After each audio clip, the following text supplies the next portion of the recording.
Hello, everyone. It is Tuesday, and we are now out halfway through the second full week of remote learning. And we've now been on quarantine or with the school closure for about a month and a half, a little more than that. It's crazy to think how much time has gone by and, you know, how long some of these days seem, and it's a little discouraging at times, admittedly, when we don't know exactly when it might end for us or when we might get to be able to go back to normal. So I thought I'd just take a minute or two and check in with you all and see how you were doing and hear from you what's good and what's been hard. I want to know how you're liking this remote learning thing. I've heard from a lot of students, but I want to hear from more. What's been good about remote learning for you? I also would like to hear about what's been a challenge for remote learning for you. Like, what have you not liked about it? I think as a teacher, it's kind of an interesting thing because I've heard a lot of my colleagues talk about how much more work it is to do this. And it's true, there's quite a bit of work as we're trying to adjust, a high level of learning to a very limited platform, being that we can't see you face to face and interact with you on a very, very regular basis that we're used to. So it's been nice to be able to connect on some level with students, but it's still been very hard not being able to do all the things we usually do. And you have traditional assignments or projects or things that come about in the spring, the seasons, and the different events that you've become accustomed to, and when you don't have those anymore, it can become a little discouraging because you're just trying to fill each day. And so I thought I'd also share a little bit and ask you what you're thinking about in terms of this quarantine.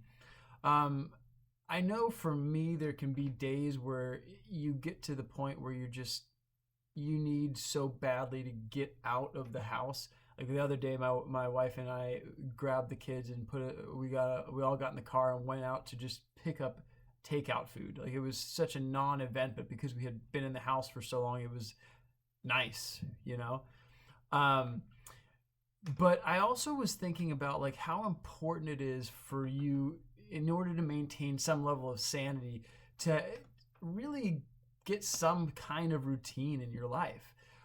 Whether that's exercising or reading or doing this remote learning, you got to have some level of routine so that your mind doesn't get too lazy or too despondent or depressed or any of those things. Like, it's a really hard circumstance that a lot of us are adjusting to still, but routines can be really, really helpful. So I would really encourage you to try to develop some sort of regular schedule amidst this strange time we're living in. And then I also want to think that in the midst of what we don't have, what we're not getting, it's really easy to be inward focused and to think about like what it is that we personally are losing. But I want you to try to keep some perspective here and think about what we do have and the luxuries that we have, especially with remote learning. A lot of students still don't have access the way we do. And I think it's really important to not take that for granted and to look at the learning environment you're currently sitting in. Look around the room that you're spending a lot of your day in. What amenities do you have that probably the majority of the world does not have? And we're complaining that we're running out of things to watch on Netflix, and we can't go to our favorite restaurants, and we might not get to go to the prom. I'm not trying to minimize those. I'm just saying, like, let's try to keep a little bit of perspective. And to that end, I would challenge you to find one person in your life that you can help somehow remotely. Now, this could be very simple. It could be as a matter of sending a nice message or a text or an email or something to encourage somebody that would really make their day. But it could also be something a little bit more involved. Maybe you're sending somebody a meal or sending somebody a care package or something else that would show them that you care and help them in some way.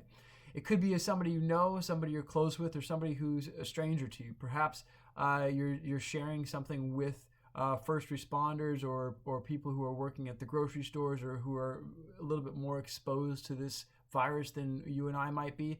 I had a student bake over 200 cookies to send to my wife's hospital to share with the ICU workers and those who are working as first responders.